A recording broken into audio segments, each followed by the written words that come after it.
Hello friends, welcome back to my YouTube channel. Friends, आज की इस वीडियो में हम डिस्कशन करने वाले हैं क्लास 10th के साइंस का चैप्टर 2 है जो अम्ल, क्षार एवं लवण। ठीक, इसके बारे में पूरी डिटेल से हम इसको पढ़ने वाले हैं। इस पूरे चैप्टर की एक एक हेडिंग को क्लियरली समझने वाले हैं। ठीक, तो वीडियो में लास्ट तक बने रहिएगा, आपके सारे डाउट इस वीडियो में क्लियर हो जाएंगे।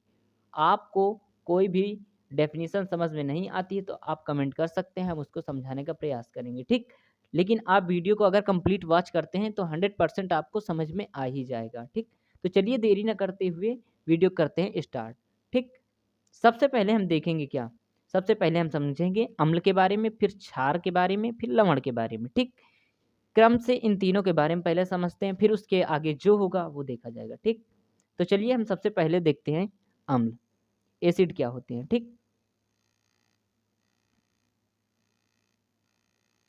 यहाँ पर देखिए, सबसे पहले हम बात करेंगे अम्ल के बारे में। अम्ल क्या होते हैं? ये स्वाद में खट्टे होते हैं। यहाँ पर देखिए आप, अम्ल क्या होते हैं? स्वाद में खट्टे होते हैं। ये नीले लिटमस पेपर को, जैसे मान लीजिए कोई लिटमस पेपर नीला है, अगर हम इसको क्या करेंगे, एसिड में डालेंगे तो ये उसको किस में चेंज कर देते हैं? लाल में चेंज कर देते हैं। ठीक, और ये जलीय विलयन में क्या H+ आयन देते हैं। जो अम्ल होते हैं वे जलीय विलयन में कौन सा आयन आयन देते हैं? H+ आयन देते हैं। और जो एसिड है, ये एसिड शब्द क्या है? इंग्लिश है। किसका इंग्लिश वर्ड है? अम्ल का इंग्लिश वर्ड है। ठीक, तो ये कौन से भाषा का शब्द है? लैटिन भाषा का शब्द है। ठीक, जिसका अर्थ क्या होता है? खट्टा होता है। यहाँ पर देखिए क्या होता है? खट्टा होता है। अब देखिए, आप अम्ल के बारे में तो कुछ बेसिक समझ गए, अब ये कितने टाइप का होता है ये समझते हैं। ठीक, अम्ल क्या होते हैं? 4 प्रकार के होते हैं। एक प्रबल अम्ल, दुर्बल अम्ल, अम्ल सांद्र अम्ल, एक होता है तनु अम्ल आपका। ठीक, क्या होता है? तनु अम्ल। ठीक है, तो सबसे पहले देखते हैं प्रबल अम्ल क्या होते हैं। ठीक, प्रबल अम्ल क्या होते हैं, सबसे पहले इसके बारे में देखते हैं। प्रबल अम्ल क्या होते हैं? जैसे HCl है आपका, H2SO4 है आपका, HNO3 है, ये सब क्या है? प्रबल अम्ल है। और दुर्बल अम्ल क्या होते हैं? जैसे CH3, COOH है, लैक्टिक एसिड है और ऑक्सैलिक एसिड है। ठीक, तो ये सब क्या है? दुर्बल अम्ल है। ठीक, अब देखते हैं सांद्र अम्ल क्या होते हैं। सांद्र अम्ल के बारे में समझते हैं।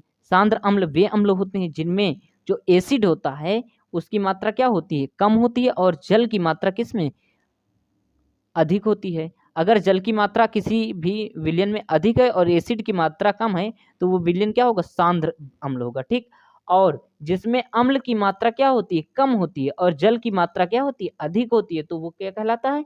तनु अम्ल कहलाता है। ठीक, तो आप एसिड के बारे में समझ चुके हैं। अब देखते हैं क्षारक क्या होता है। ठीक, क्षारक यहाँ पर देखिए, ये क्या होते हैं? स्वाद में कड़वे होते हैं। जैसे आपने पढ़ा था क्या, जो अम्ल होते हैं वो स्वाद में क्या होते हैं? खट्टे होते हैं।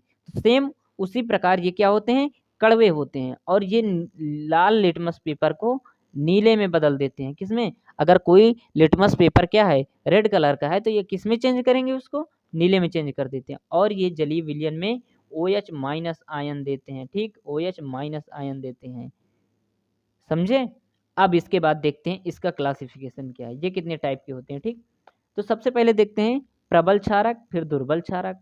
तो जो आपका NaOH है और KOH है और CaOH का होल ट्वाइस है, ये सब क्या हैं? आपके प्रबल क्षारक हैं। और जो आपका NH4OH है, ये क्या है? एक दुर्बल क्षारक है। ठीक, तो ये समझ गए आप। अब इसके आगे का देखते हैं, यहाँ पर समझिए क्षार क्या होता है। जल में घुलनशील क्षारक को क्षार कहते हैं। मतलब अभी हमने क्षारक को बताया कि ये क्या होता है? स्वाद में कड़वा होता है। तो मतलब जो क्षारक है, जो जल में घुलनशील है, उसी को क्या कहते हैं? क्षार कहते हैं। ठीक, जैसे NaOH, KOH, MgOH का होल ट्वाइस। ये एग्जाम्पल आपको दोनों हमने पहले ही बताए थे।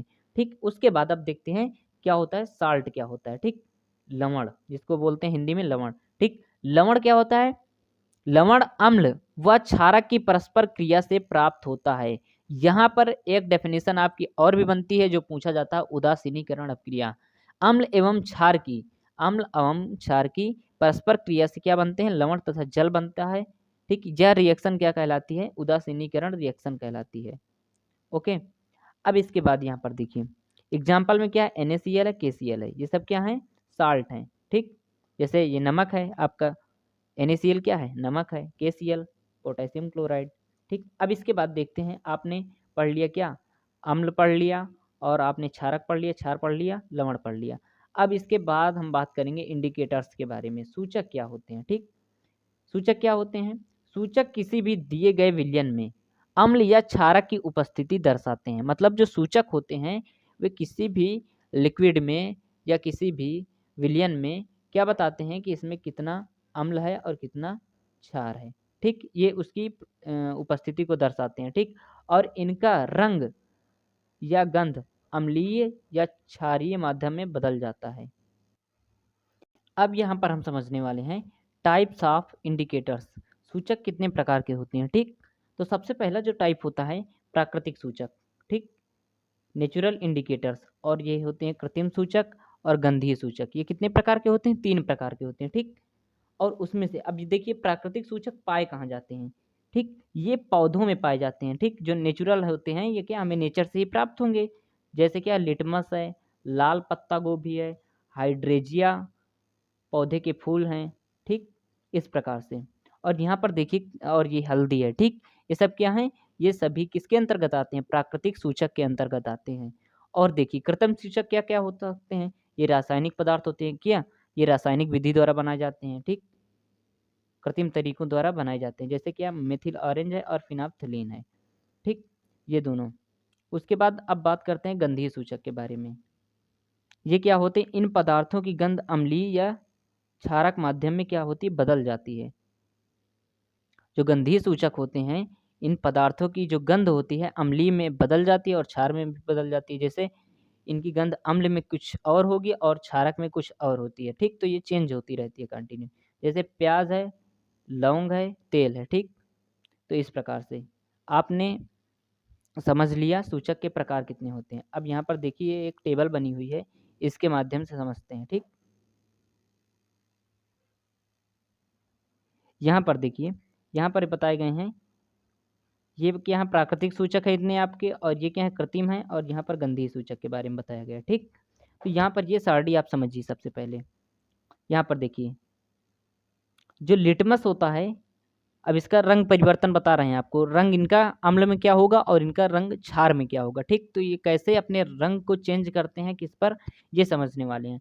जो लिटमस पेपर होता है वो क्या अम्ल में, यहाँ पर अम्ल में जो रंग परिवर्तन है, और यहाँ पर क्या है क्षार में रंग परिवर्तन है। ठीक, तो अगर इनका जो लिटमस पेपर है इसका अम्ल में रंग क्या रहता है? लाल रहता है। ठीक, और इसका जो क्षार में रंग रहता है क्या रहता है? नीला रहता है।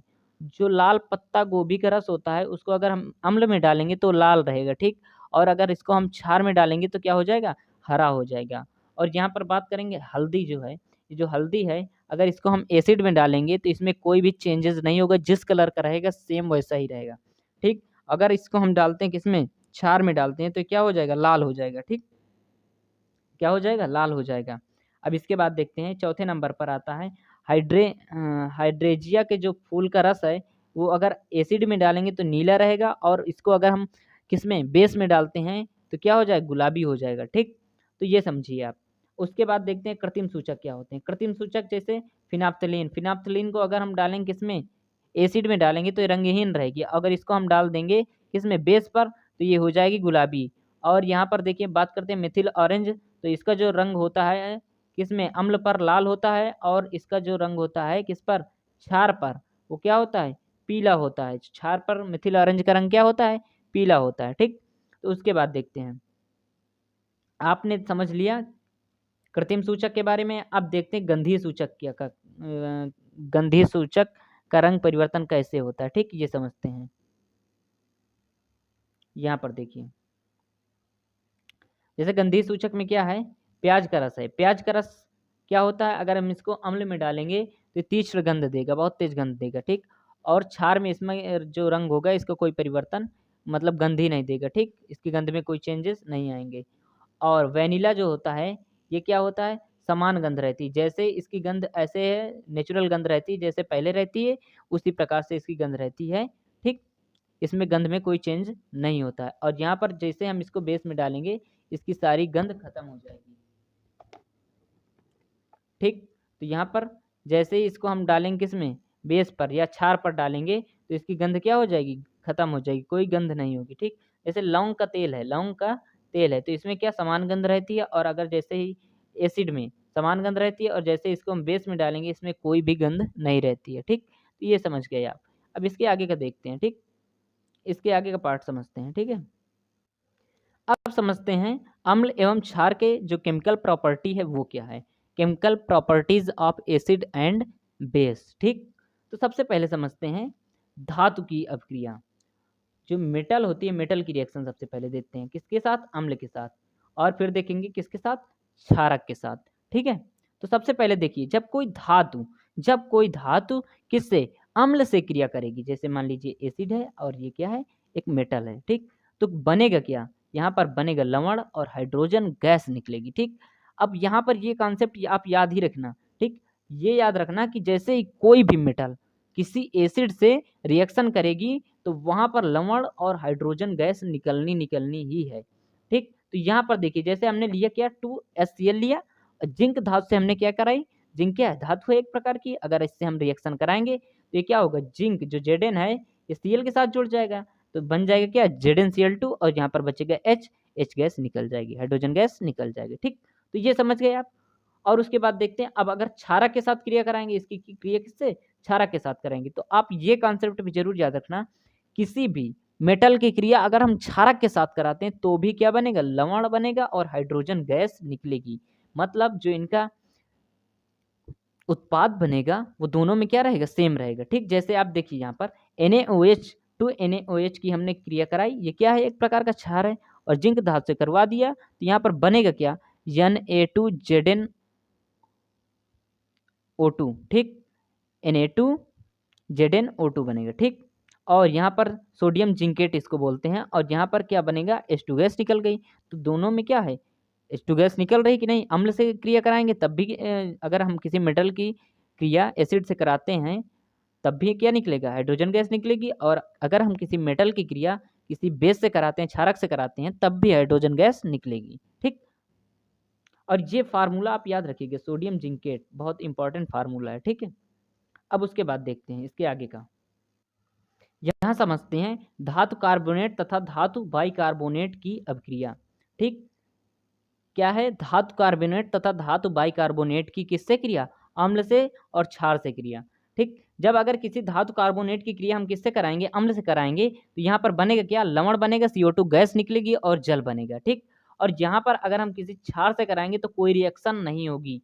ठीक, अगर किसी भी धातु कार्बोनेट तथा धातु बाइकार्बोनेट की अगर हम क्रिया किससे कराते हैं, क्षार से कराते हैं, तो कोई रिएक्शन नहीं होगी। ठीक, उसके बाद यहाँ पर देखिए अगर हम अम्ल से कराएंगे तो यहाँ पर ले लिया HCl, और यहाँ पर धातु कार्बोनेट Na2, Na क्या है, एक प्रकार का क्या है, मेटल है, और हम यहाँ पर धातु कार्बोनेट से Na2CO3 से अगर हम रिएक्शन कराएंगे तो यहाँ पर बने क्या, 2NaCl बन जाएगा और CO2 गैस बनेगी और जल निकल जाएगा। ठीक, तो यहाँ पर इतना आप याद रखिए, ये फार्मूला आप याद रखिए। ठीक, कि अगर हम किसी अम्ल की क्रिया धातु कार्बोनेट से कराते हैं तो लवण, CO2 तथा जल बनता है। ठीक, इसके बाद देखिए ये वाली रिएक्शन यहाँ पर क्या बनाया, यहाँ अगर हम धातु बाइकार्बोनेट से क्रिया कराएंगे तो यहाँ पर क्या हो जाएगा, HCl हो जाएगा, ये क्या है, एसिड है, और यहाँ पर अगर हम धातु बाइकार्बोनेट से क्रिया कराएंगे तो NaHCO3 हो जाएगा। ठीक, तो यहाँ पर क्या बनेगा, NaCl, CO2 और H2O बन जाएगा। ठीक, तो सेम प्रोडक्ट यहाँ पर भी बन रहा है। ठीक है, अब इसके आगे समझते हैं।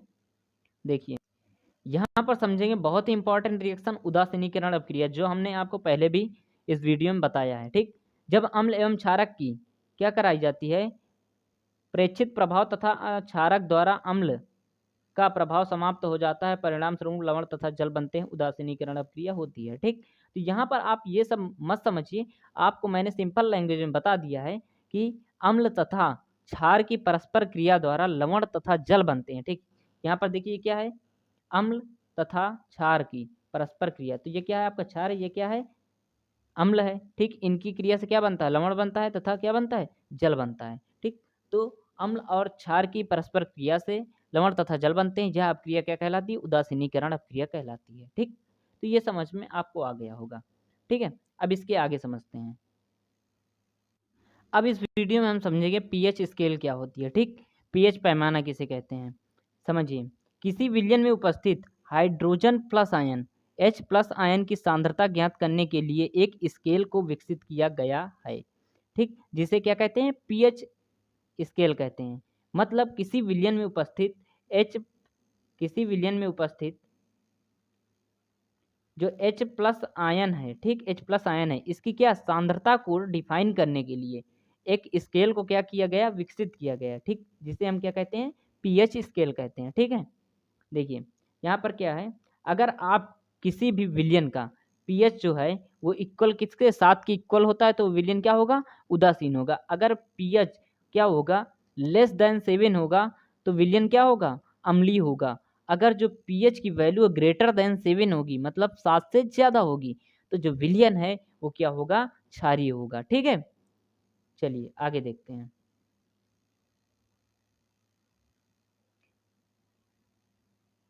यहाँ पर जैसे देखिए यह क्या है, यह स्केल 0 से 14 तक पीएच ज्ञात करने के लिए उपयोग में लाया जाता है। जो पीएच पैमाना होता है उसमें क्या 0 से लेकर 14 तक के खाने होते हैं। अब वहीं पर यहाँ से देखिए कुछ इस प्रकार से बनी होती है, जो आपकी पीएच स्केल होती है कुछ इस प्रकार से बनी होती है। देखिए यहाँ से 0 से लेकर 14 तक के इसमें खाने होते हैं, और यहाँ पर क्या होता है, जैसे यहाँ पर 0 1 2 3 4 5 6, ठीक, 7 8 9 10 11 12 13 14, ठीक, इस प्रकार से इसमें क्या बने रहते हैं, खाने बने रहते हैं। अगर किसी भी जो विलयन है उसकी जो क्या होगी, पीएच वैल्यू होगी 7 से क्या होगी, 7 से अगर कम होगी तो इधर क्या रहेगा, एसिड रहेगा, क्या रहेगा, अम्लीय रहेगा। और इधर अगर 7 से ज़्यादा हो गई तो क्या हो जाएगा, वह क्षार हो जाएगा, ठीक है। और जैसे जैसे इसकी जो वैल्यू है बढ़ती जाएगी, उसका जो क्षारीय गुण है उतना ज़्यादा बढ़ता रहेगा, क्षारीयता बढ़ती जाएगी। और जितना ज़्यादा इधर आपका क्या बढ़ेगा, 7 से कम होता जाएगा, उतना ही अम्लीयता बढ़ेगी, ठीक, अम्लीय प्रकृति क्या होगी, बढ़ती जाएगी, ठीक है। चलिए अब यहाँ समझते हैं दैनिक जीवन में पीएच का महत्व क्या होता है, ठीक है। अपने जो दैनिक जीवन में पीएच का महत्व क्या होता है ये समझने वाले हैं, ठीक है। देखिए जो पीएच है, पौधे एवं पशु पीएच के संवेदनशील होते हैं। जो पौधे एवं पशु होते हैं वो क्या होते हैं, पीएच के प्रति संवेदनशील होते हैं। जो हमारा बॉडी है, जैसे आप अपनी बॉडी समझिए, जो हमारा शरीर है 7.0 से लेकर 7.8 पीएच परास के बीच कार्य करता है। जो अपना बॉडी है ये कितना 7 से लेकर के 7.8 पीएच के रेंज में क्या करता है, वर्क करता है, ठीक। जो वर्षा का जल होता है उसके पीएच कितना होता है, पीएच मान जब 5.6 से कम हो जाता है तो वह अम्ल वर्षा कहलाती है। आपको हमने बताया था कि अगर 7 से क्या होगी, लेस होगी तो एसिड होगा। अगर वर्षा का जो जल है उसकी वैल्यू क्या है, 5.6 से कम है तो वो क्या कहलाएगा, अम्लीय वर्षा कहलाएगा, ठीक है। अगला पॉइंट देखते हैं, मिट्टी का पीएच। मिट्टी का पीएच क्या है, अच्छी उपज के लिए पौधों के एक विशिष्ट पीएच परास की आवश्यकता होती है। यदि किसी स्थान पर मिट्टी का पीएच कम अधिक होता है तो किसान उसमें आवश्यकतानुसार अम्लीय एवं क्षारीय पदार्थ मिलाते हैं। जैसे ये क्या होता है, जो आपकी मिट्टी होती है ये क्या होती है, इसके जो पीएच का परास होता है एक निश्चित पीएच परास की आवश्यकता होती है। अगर आपके खेत में जैसे कि खेत में क्या होता है, कहीं पीएच ज़्यादा है कहीं कम है, तो जो किसान होते हैं अपने आवश्यकता अनुसार अम्लीय एवं क्षारीय पदार्थ उस जगह पर क्या करते हैं, मिलाते हैं, जिससे उसकी उपज क्या हो, अच्छी हो, ठीक है।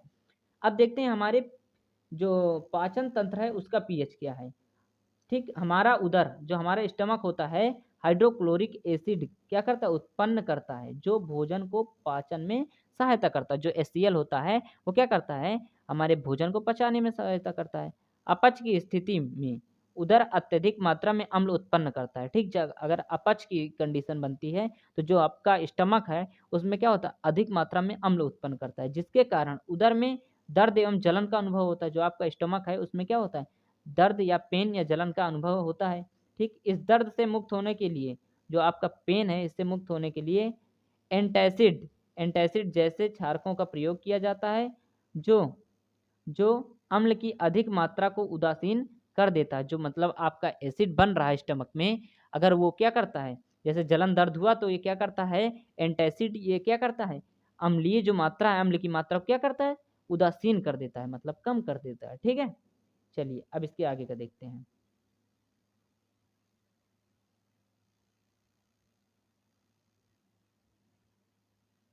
यहाँ पर बताया गया है पीएच परिवर्तन के कारण दंत क्षय। जो आपका पीएच होता है क्या होता है, पीएच होता है, ये क्या होता है, इसके कारण दंत क्षय भी होता है। अगर मुंह के जो पीएच का मान 5.5 से कम होता है तो दांतों का क्षय प्रारंभ हो जाता है। जो आपके दांत हैं वो क्या होते हैं, उनका क्षय प्रारंभ हो जाता है।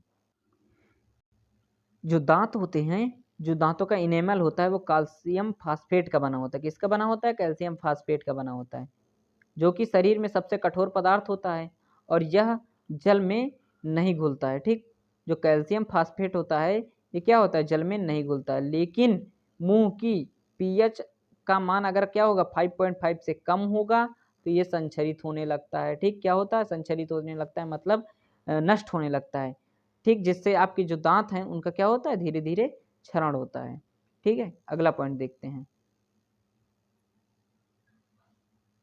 अब इसका आखिरी पॉइंट हम देखते हैं, जो पशुओं एवं पौधों में उत्पन्न रसायनों से आत्मरक्षा। ठीक, पशुओं एवं पौधों द्वारा उत्पन्न रसायनों से क्या, आत्मरक्षा।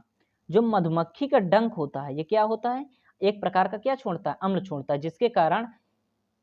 जिसके कारण क्या होता है, जलन होती है, जिसके कारण जलन का अनुभव होता है। जब क्या होती है, जब मधुमक्खी आपको डंक मारती है तो उस स्थान पर क्या होता है, जलन का अनुभव होता है। डंक मारे गए अंग में बेकिंग सोडा का उपयोग से आराम मिलता है। अगर जहां पर आपको क्या होता है कि जब मधुमक्खी आपको काटती है तो अगर वहां पर जलन होगा, अगर आप उससे छुटकारा पाना चाहते हैं तो वहां पर क्या, आप बेकिंग सोडा का यूज कर सकते हैं। ठीक है, जिससे आपको क्या मिलेगा, आराम मिलेगा। और निटल निटल के डंक वाले जो निटल के डंक वाले बाल क्या होते हैं, मैसेनाइज अम्ल छोड़ जाते हैं, जिसके कारण जलन वाले दर्द का अनुभव होता है। और इसका इलाज डंक वाले स्थान पर डांक पौधे की पत्ती रगड़ कर किया जाता है। ठीक है, इतना समझ गए आप। अब चलिए देखते हैं अब इसके आगे का पार्ट क्या है। अब इसके बाद है विरंजक चूर्ण बनाने की विधि क्या है। ठीक है, विरंजक चूर्ण बनाने की विधि क्या है, देखिए यहाँ पर समझिए। शुष्क बुझे चूने में क्या होता है, जो बुझा चूना का फार्मूला क्या होता है, CaOH का होल ट्वाइस। ठीक, शुष्क बुझे चूने में क्लोरीन गैस प्रवाहित करने पर क्लोरीन की क्रिया से विरंजक चूर्ण का निर्माण होता है। या आप इस प्रकार से भी लिख सकते हैं कि बुझे चूने में क्लोरीन गैस प्रवाहित करने पर विरंजक चूर्ण का निर्माण होता है। ठीक है, तो ये कैसे, यहाँ पर रिएक्शन देखिए क्या है, CaOH का होल ट्वाइस है जो कि बुझा चूना का सूत्र है, और इसमें क्या किया गया, क्लोरीन गैस प्रवाहित की गई, तो यहाँ पर बना क्या, विरंजक चूर्ण बना CaOCl2 और प्लस H2O बना। ठीक है, अब इसके देखते हैं यूज क्या होते हैं, उपयोग क्या होते हैं। वस्त्र उद्योग में सूती व लिनेन के विरंजक के लिए, कागज की फैक्ट्री में लकड़ी के मज्जा के व्यंजन के लिए। ठीक, रासायनिक उद्योगों में एक अपचायक के रूप में। ठीक, इसका प्रयोग किस में किया जाता है, रासायनिक उद्योगों में अपचायक के रूप में। पीने वाले जल को जीवाणु से मुक्त करने के लिए रोगाणुनाशक के रूप में। ठीक है, मतलब इसका कीटनाशक के रूप में भी उपयोग कहीं कहीं किया जाता है। ठीक है, चलिए आगे देखते हैं बेकिंग सोडा। यहाँ पर देखिए बेकिंग सोडा का यूज जो कैसे बनाते हैं ये समझते हैं। ठीक है, यहाँ पर देखिए NaCl plus H2O plus CO2 और NH3, अगर हम इनकी क्रिया कराते हैं तो क्या बनता है, NH4Cl और NaHCO3। ठीक है, ये बनता है। जो बेकिंग सोडा है आपका, बेकिंग सोडा है ये एक दुर्बल असंक्षारक क्षारक है। ठीक है, मतलब ये असंक्षारक क्षारक का मतलब क्या है कि ये क्या होता है, जो किस मतलब संक्षारित नहीं होता है, किसी मतलब किसी पर अगर हम इसका यूज करते हैं तो वो जो वस्तु है वो क्या होती है, संक्षारित नहीं होती है। इस प्रकार का क्या है, क्षारक है। खाना पकाते समय गर्म करने पर इससे निम्न अभिक्रिया होती है। ठीक है, जो बेकिंग सोडा है आपका, इसमें क्या, जब आप खाना पकाएंगे तो इससे क्या होती है, बहुत सारी रिएक्शन होती है। तो कौन सी रिएक्शन होती है, ये देखिए बेकिंग सोडा यहाँ पर आपने बना लिया, NaHCO3 बना लिया। ठीक है, सोडियम बाइकार्बोनेट, इसको क्या कहते हैं, सोडियम बाइकार्बोनेट भी कहते हैं। ठीक है, तो अगर आप इसको क्या करेंगे, जो NaCO3 है, अगर आप इसको क्या करेंगे, गर्म करेंगे, यहाँ पर क्या है, गर्म का साइन है, तो यहाँ पर बने क्या, Na2CO3 और H2O और जल में ये इस प्रकार टूट जाता है। ठीक है, इसके आगे देखते हैं। अब बेकिंग पाउडर के उपयोग देखते हैं। बेकिंग पाउडर बनाने में जैसे बेकिंग सोडा और टार्टरिक अम्ल, ठीक है, इनको बनाने में किया जाता है। ठीक है, जैसे बेकिंग पाउडर बनाना है तो इस प्रकार से हम इसको बना सकते हैं। इस अभिक्रिया से उत्पन्न CO2, जो अभी हमने इसको क्या किया था, गर्म किया था, तो इसमें क्या CO2 उत्पन्न हुई थी। इस अभिक्रिया से उत्पन्न CO2 के कारण पाव रोटी या केक में खमीर उठ जाता है, ठीक, खमीर उठ जाता है, इससे यह मुलायम एवं स्पंजी हो जाता है, ठीक है। तो इसमें जो CO2 होती है, इसमें पाव रोटी में क्या खमीर उत्पन्न हो जाता है, जिससे क्या होती है, पाव रोटी क्या होती है, मुलायम हो जाती है। जो केक आपका होता है क्या होता है, मुलायम होता है। ये क्या होता है, एंटीसाइडिक एक संघटक है। जो आपका क्या बेकिंग सोडा है, बेकिंग पाउडर है, ये क्या होता है, एक एंटासिड एंटासिड एक संघटक है, ठीक है। इसके आगे देखते हैं, इसका उपयोग सोडा अम्ल अग्निशामक के रूप में भी किया जाता है, ठीक है। जो इसका किसका उपयोग, बेकिंग पाउडर का उपयोग किस में किया जाता है, सोडा अम्ल अग्निशामक में भी किया जाता है, ठीक है। इसके आगे समझते हैं। चौथे नंबर पर आपका आता है धावन सोडा Na2CO3, ठीक, Na2CO3 10H2O, ठीक है। इसको समझिए, धावन सोडा आपका क्या होता है, सोडियम कार्बोनेट के पुनः क्रिस्टलीकरण से धोने का सोडा प्राप्त होता है। जैसे सोडियम कार्बोनेट है, सोडियम कार्बोनेट Na2CO3, अगर इसका हम क्या करते हैं, पुनः क्रिस्टलीकरण करते हैं, ठीक है, जल से रिएक्शन कराते हैं, तो क्या बनता है आपका, धोने का जो सोडा होता है, धावन सोडा जिसको हम कहते हैं, ये बनता है, ठीक, धावन सोडा बनता है। ये क्या है, एक क्षारकीय लवण है, ठीक है, क्या है, क्षारकीय लवण है। यहाँ पर देखिए Na2CO3 को क्या किया गया, क्रिस्टलीकरण किया गया 10H2O, तो यहाँ पर बना क्या, Na2CO3 डॉट 10H2O बन गया, ठीक है। यहाँ पर क्या बन गया, धावन सोडा बन गया। अब इसके बाद देखते हैं इसके उपयोग क्या है। इसका उपयोग क्या कांच, साबुन एवं कागज के उद्योग में किया जाता है, और इसका उपयोग क्या किस किस में किया जाता है, बोरक्स के उत्पादन में किया जाता है, और इसका उपयोग घरों की साफ सफाई के लिए किया जाता है। जल की स्थायी कठोरता को हटाने के लिए भी क्या किया जाता है, धावन सोडा का प्रयोग किया जाता है, धोने वाले सोडा का उपयोग किया जाता है। अब लास्ट में आपका बचा है प्लास्टर ऑफ पेरिस। अब इसको समझते हैं, ठीक है, बिल्कुल लास्ट स्टेज है इस चैप्टर का। तो यहाँ पर समझते हैं प्लास्टर ऑफ पेरिस के बारे में, ठीक है। पीओपी क्या होती है, जिप्सम को 273, जो जिप्सम होता है उसको क्या करते हैं, 273 केल्विन पर क्या करते हैं, गर्म करते हैं। तो यह जल के अणुओं को त्याग करके कैल्शियम सल्फेट, हेमी हाइड्रेट, अर्ध हाइड्रेट पीओपी बनाता है, ठीक है। जो कैल्शियम सल्फेट, हेमी हाइड्रेट तथा अर्ध हाइड्रेट मतलब प्लास्टर ऑफ पेरिस का निर्माण होता है, ठीक है। अगर जिप्सम को 373 केल्विन के ताप पर क्या करते हैं, गर्म करते हैं, कितने ताप पर, 373 केल्विन के ताप पर, ठीक, क्या करते हैं, गर्म करते हैं। तो क्या बनाता है, ये प्लास्टर ऑफ पेरिस को बना देता है, ठीक है। किसको गर्म करते हैं, जिप्सम को गर्म करते हैं, कितने डिग्री पर, 373 केल्विन के टेम्परेचर पर क्या करते हैं, गर्म करते हैं। तो ये जल के अणुओं का त्याग कर देता है, जिससे क्या बनता है, पीओपी बन जाती है आपकी, ठीक है, plaster of Paris, CaSO4 dot half H2O, ठीक है। देखिए अब यहाँ पर इसका जो फार्मूला है ये समझना बहुत ही जरूरी है, तो इसको समझते हैं। CaSO4 डॉट हाफ H2O, ठीक, प्लस यहाँ पर क्या है, हाफ H2O है, ठीक है।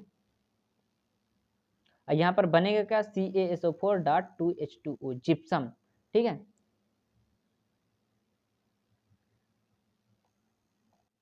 यहाँ पर क्या कहा गया है, ये एक सफेद चूर्ण है जो जल में मिलाने पर पुनः जिप्सम बनकर ठोस हो जाता है। ये क्या है, ये आपका यहाँ पर देखिए CaSO4 डॉट हाफ H2O क्या है, आपका पीओपी है। अगर इसकी हम रिएक्शन किससे, जल से कराएंगे तो ये फिर से क्या हो जाएगा, फिर से कठोर हो जाएगा और बन क्या जाएगा, जिप्सम आपका बन जाएगा, ठीक है। चलिए अब इसका उपयोग समझते हैं। जो प्लास्टर ऑफ पेरिस का उपयोग कहाँ किया जाता है, डॉक्टर द्वारा टूटी हुई हड्डियों को सही जगह स्थिर रखने के लिए किया जाता है। आपने देखा होगा जो प्लास्टर चढ़ाया जाता है हाथों में, इसी प्लास्टर ऑफ पेरिस का उपयोग करके चढ़ाया जाता है, ठीक है। इसका उपयोग खिलौने बनाने, सजावट के सामान के लिए किया जाता है।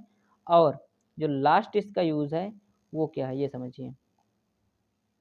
लास्ट इसका यूज है, इसका उपयोग सतह को चिकना करने में किया जाता है, ठीक है। इसका जो उपयोग है वो किसी भी सरफेस को क्या किया जाता है, चिकना किया जाता है, जैसे दीवार हो गई, इस प्रकार से ये चिकना करने के काम आता है, ठीक है। तो यहीं से आपका ये पूरा चैप्टर क्या होता है, समाप्त होता है। और आई होप आपको ये वीडियो अच्छी लगी होगी। अगर वीडियो अच्छी लगी हो तो प्लीज़ हमारे चैनल को सब्सक्राइब करिए और बेल आइकन को प्रेस करिए, जिससे हमारे हर एक वीडियो की नोटिफिकेशन आप तक पहुंचती रहे। तो चलिए फिर मिलते हैं किसी नेक्स्ट वीडियो में नेक्स्ट टॉपिक के साथ, तब तक के लिए धन्यवाद।